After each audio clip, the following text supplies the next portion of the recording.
What should the city do about rundown rental property in neighborhoods?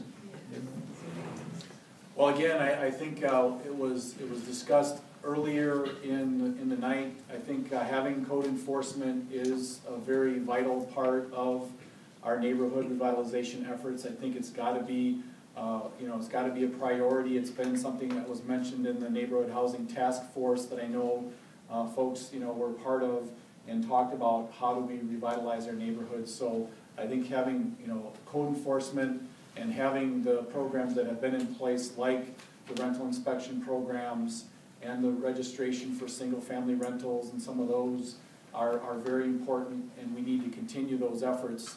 I do think that code enforcement has to be fairly approached. I don't think we can get by with any kind of a selective enforcement system. I do think we have to be very proactive, and you've got to work that system so that you're treating people fairly, treating them consistently. But again, I think for the most part, if folks know what's expected of them, they're going to comply. It's those very difficult properties that the city has to deal with. And again, you make code enforcement a priority, and you work that so that, again, you can benefit those neighboring properties, especially that have to, live next to those rundown properties.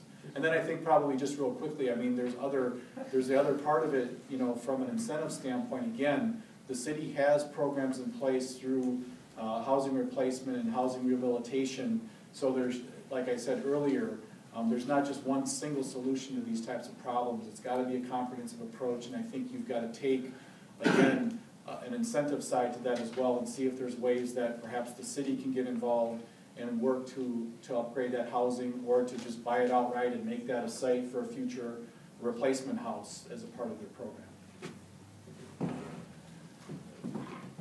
I think the most obvious answer is to elect a mayor who lives in the heart of the city, who's had the experience of waking up and discovering the single-family house next door now has 5 big guys in it, who has had houses on his street that are run down.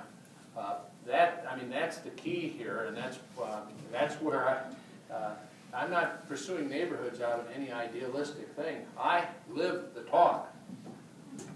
I hear the squad cars. I hear the fire engines.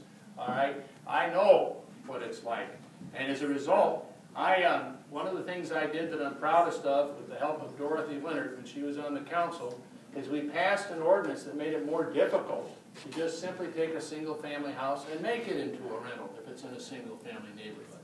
All right, these things are all important, but I live it, and so yes, having somebody who's seeing it on a daily basis and lives there, and from the heart of the city, that's the biggest step towards a solution.